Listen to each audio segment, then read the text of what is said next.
As ruas de Teherã estão fervendo. Multidões enormes tomaram as ruas, mas não são dissidentes que se opõem ao regime. São os próprios apoiadores do regime. E a raiva deles não é direcionada para fora, é direcionada para dentro. Porque as pessoas que governam o Irã fizeram algo imperdoável aos olhos deles. Se renderam.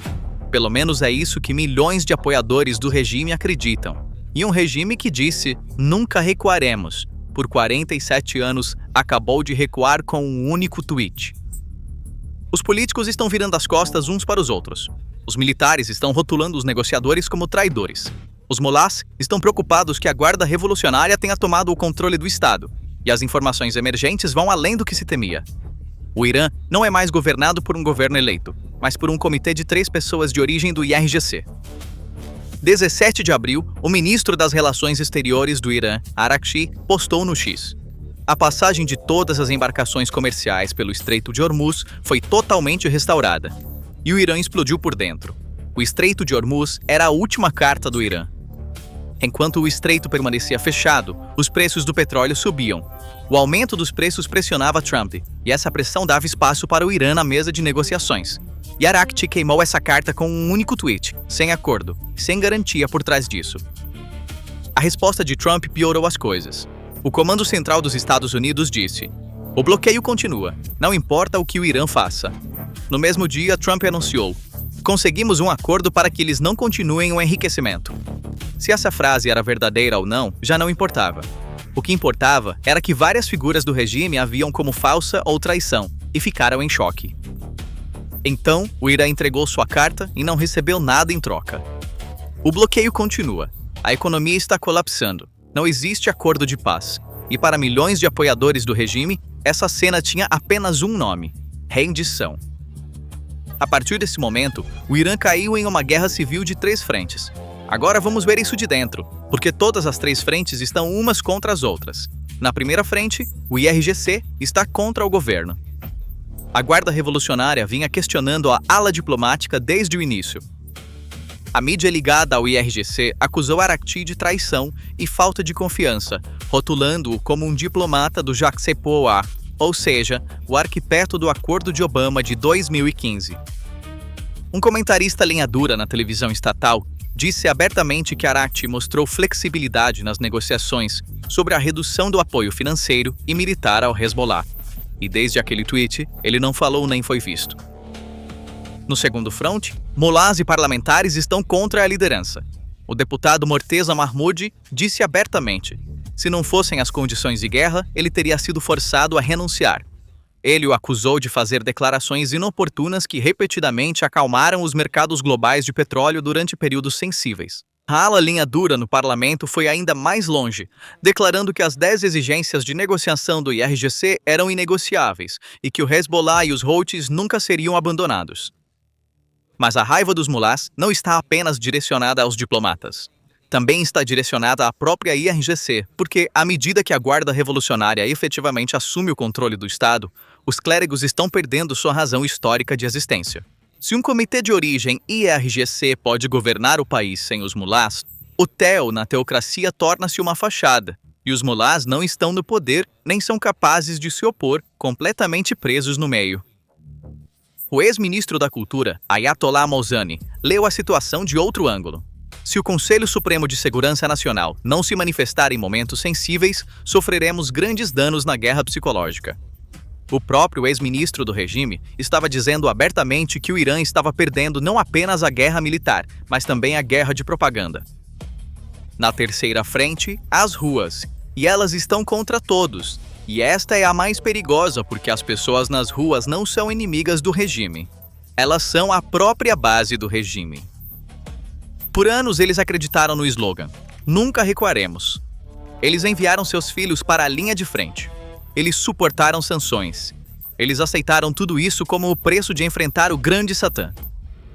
E agora eles veem uma retirada pelas próprias pessoas que nunca pagaram esse preço. E há uma quarta camada alimentando esta guerra de 3 frentes. A raiz da raiva nas ruas não é apenas rendição. Há 6 semanas, o bloqueio dos Estados Unidos tem destruído a vida diária do Irã.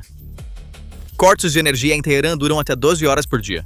As filas para combustível se estendem por quilômetros. Os preços dos alimentos aumentaram mais de 40%. A escassez de medicamentos está atingindo os hospitais. Os tratamentos de câncer foram interrompidos. Pacientes crônicos estão sem medicação. Os caixas eletrônicos estão vazios. Pequenos comerciantes estão fechando. Há famílias que não conseguem mandar seus filhos para a escola. Sem combustível para transporte.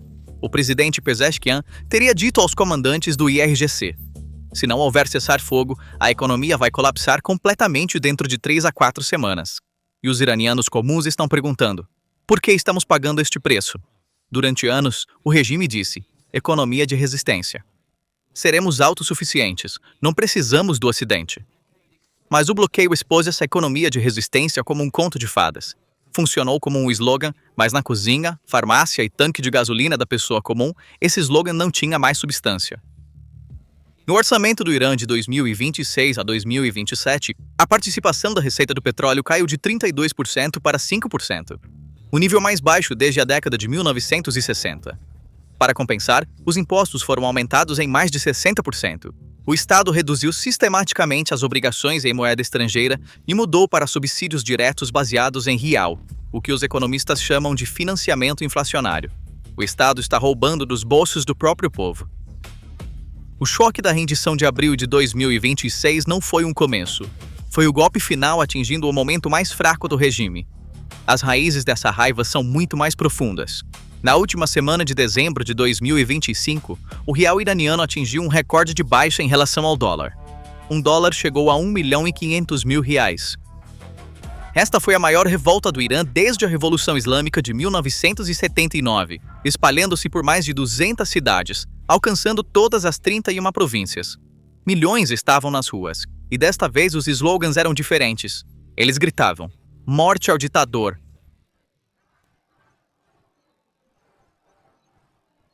Diretamente mirando o líder supremo Ali Khamenei. O regime respondeu com tiros. Nos dias 8 e 9 de janeiro, as forças de segurança abriram fogo, matando milhares.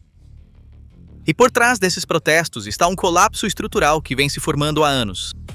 De acordo com a análise do Atlantic Council, o Irã está se aproximando do que suas próprias autoridades meteorológicas chamam de dia zero da água, o ponto em que os sistemas de água simplesmente param de funcionar.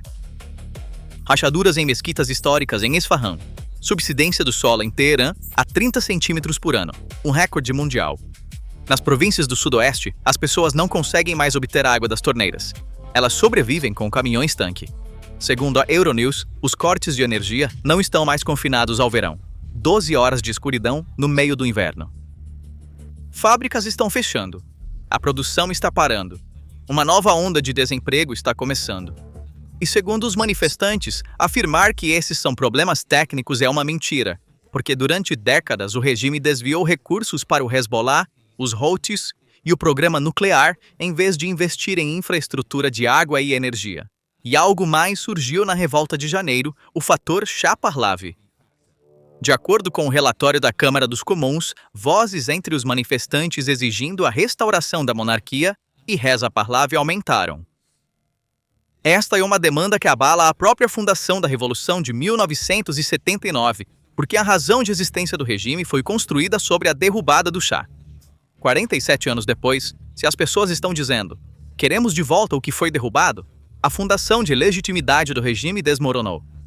Agora, a alegação de rendição de abril caiu sobre toda essa raiva acumulada. A pessoa na rua não tem um problema unidimensional. Primeiro, a água foi cortada, depois a eletricidade se foi, depois o dinheiro derreteu e agora viram que tudo em que acreditavam era uma mentira. O regime disse: vamos suportar as sanções. Não conseguiu. Disse: seremos autossuficientes. Não foi. Disse: nunca nos renderemos. Rendeu-se. Este duplo golpe, tanto de fome quanto de engano, está rompendo o vínculo de 47 anos dos apoiadores do regime. Eles ainda estão agitando as bandeiras, mas agora estão questionando o que está por trás delas. E há uma quarta camada paralisando esta guerra em 3 frentes. O líder supremo do Irã, Mojtaba Khamenei, foi selecionado há mais de um mês, mas por 35 dias não houve imagem nem voz. Relata-se que ele está ferido. Algumas declarações escritas foram publicadas, mas outra pessoa as está lendo. E nesse vácuo, o Irã não é mais governado por um governo eleito, mas por um comitê de 3 pessoas de origem da Guarda Revolucionária. Vahidi, comandante supremo do IRGC e o líder de facto do país. Como o ex-parlamentar iraniano Ali Akbar Mousavi Rouhani disse à NBC News, a pessoa que está dirigindo o país é Vahidi. Galibaf não tem poder para enfrentá-lo. Zoghadr, o secretário do Conselho de Segurança Nacional que a pressão de Vahidi forçou o presidente Pezeshkian a nomear, e Mohsen Rezaei, um dos comandantes fundadores do IRGC, que liderou a organização por 16 anos, agora conselheiro militar de Mojtaba Khamenei. Todos os 3 têm origem no IRGC. Nenhum foi eleito, nenhum é clérigo. Todos os 3 foram criados em uma era em que não negociar era natural. A guerra Irã-Iraque dos anos 1980, a construção do Hezbollah nos anos 1990, a crise nuclear dos anos 2000. Rezaei tinha escrito a Khomeini em 1988 que a resolução da ONU não deveria ser aceita. Khomeini o contrariou e a aceitou, descrevendo-a como beber o cálice de veneno. Mas em 2026, não há líder supremo para fazer Vahidi beber o cálice de veneno. O presidente Pezeshkian foi neutralizado. Ele não consegue nem escolher seu próprio gabinete. Vahidi está bloqueando as nomeações de ministras. Em março, Pezeshkian pediu desculpas aos estados do Golfo, e o IRGC o contradisse em poucas horas, a evidência mais clara do desequilíbrio de poder entre civis e militares. De acordo com a análise da Foreign Policy, isso indica que o Irã entrou em uma era pós-clerical. O estabelecimento de segurança não está mais mediando a política, está governando diretamente. A parte islâmica da República Islâmica tornou-se uma fachada, e quando se remove a religião de uma teocracia, o que resta é uma ditadura militar. Este era o cenário mais temido pelos mulás, porque se um comitê de origem do Corpo da Guarda Revolucionária Islâmica pode governar o país sem clérigos, os mulás não estão no poder, nem são capazes de se opor, ficando completamente presos no meio. Em 1989, quando Khomeini morreu, uma estrutura de comando religioso civil funcional foi estabelecida em poucas horas.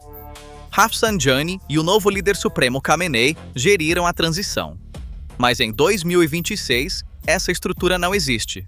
Em seu lugar estão 3 pessoas que ninguém elegeu, cuja legitimidade vem unicamente do cano de uma arma. E este cenário está perturbando não apenas os inimigos do Irã, mas também seus aliados. A China compra petróleo do Irã, mas como negociar com um regime quando você não sabe quem está tomando as decisões? A Rússia vendeu drones Shahed, mas já não consegue prever quem fará o pagamento. E quando os Estados Unidos se sentam à mesa, nem sequer tem certeza de quem está do outro lado, e o lado mais sombrio da moeda. O regime continua dizendo: o povo nos apoia. No dia 22 de Bahman, 11 de fevereiro, foram organizadas manifestações de aniversário da Revolução. Mas, de acordo com a documentação da Wikipédia, o regime fez uma ameaça aberta às famílias dos manifestantes detidos durante o Levante de janeiro. Participe do comício ou as sentenças dos seus parentes serão aumentadas. Esta é a evidência mais clara de como o regime preenche seus comícios de apoio. Alguns dos que estão acenando bandeiras não estão lá porque acreditam, mas para salvar seus entes queridos.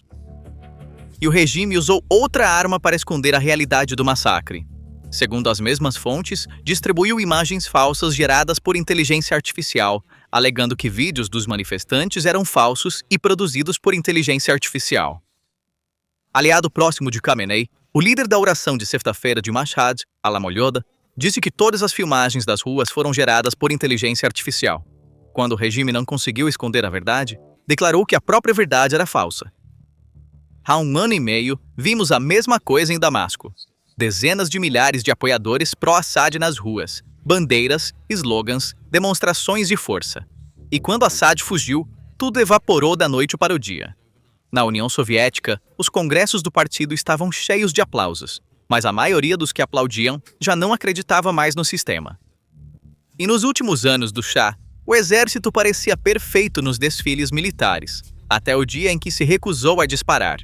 Se um regime leva apoiadores a comícios através de ameaças de execução, se usa inteligência artificial para negar evidências de massacres, a única coisa que mantém esse regime de pé é o medo. E o medo só funciona quando quem está assustando parece forte. O regime do Irã não parece forte agora. Do lado de fora, o Irã está perdendo uma guerra. Mas a verdadeira destruição vem de dentro. Um comitê militar de 3 pessoas efetivamente tomou o controle do Estado. O presidente não consegue nem escolher seu próprio gabinete. Os mulás estão assistindo a uma teocracia de 47 anos se transformar em uma ditadura militar. Parlamentares querem a cabeça de seus próprios diplomatas, e os apoiadores do regime nas ruas estão famintos e enganados, em casas sem eletricidade, hospitais sem remédios, diante de caixas eletrônicos vazios, assistindo tudo em que acreditavam desmoronar. Ao longo da história, regimes colapsam não de fora, mas de dentro. A União Soviética não colapsou por causa de mísseis, colapsou pela desconfiança dos seus próprios burocratas. O Shah tinha o exército mais moderno, mas quando esse exército se recusou a disparar, tudo acabou. Assad não foi destruído por bombas, ele foi destruído por seus próprios generais que se afastaram silenciosamente.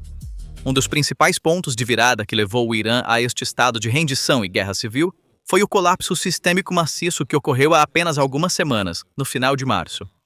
A força da autoridade civil e militar que sustenta um Estado depende em grande parte do senso de segurança que pode proporcionar ao seu povo e às suas próprias instituições. No entanto, a escuridão de 29 de março destruiu o escudo de capital intocável que o regime construiu ao longo dos anos, semeando uma semente de profunda desconfiança entre a elite e a estrutura de comando. Percebendo que não há mais lugar para se esconder na escuridão da noite, o comando do IRGC está passando por um período de intenso pânico. Esta série de operações, que se estende além de Teherã, é combinada com o alvo de líderes de alto nível em cidades críticas como Isfahan.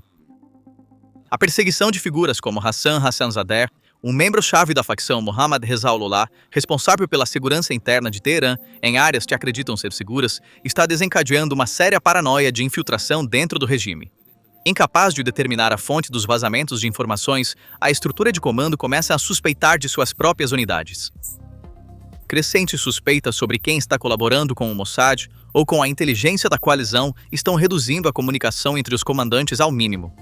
Neste ambiente onde o medo substituiu a coordenação, a velocidade de reação do exército regular e dos guardas está se aproximando de um estado de aniquilação. Em vez de se unir contra um inimigo comum, uma estrutura militar assolada por conflitos internos e rumores de execuções está entrando em um processo autodestrutivo sem a necessidade de intervenção externa. O Irã está nesse limiar agora? Uma guerra civil a 3, uma junta militar preenchendo o vácuo de liderança, uma economia em colapso e sua própria base em revolta. Um regime pode resistir a tudo isso ao mesmo tempo? Ou a história repetirá a mesma lição mais uma vez? Um regime apodrecendo por dentro colapsa com um golpe final. E talvez a questão mais marcante seja esta: Trump poderia ter disparado um míssil e unido o Irã. Ameaças externas fecham fissuras internas. Mas, em vez disso, ele falou uma frase e viu o Irã se dividir. A arma mais barata na história da guerra, a insegurança interna do inimigo. O que você acha disso? Compartilhe nos comentários. Não se esqueça de se inscrever no canal e ativar as notificações para ficar atualizado com as últimas análises da PPR Global. Obrigado por nos escolher.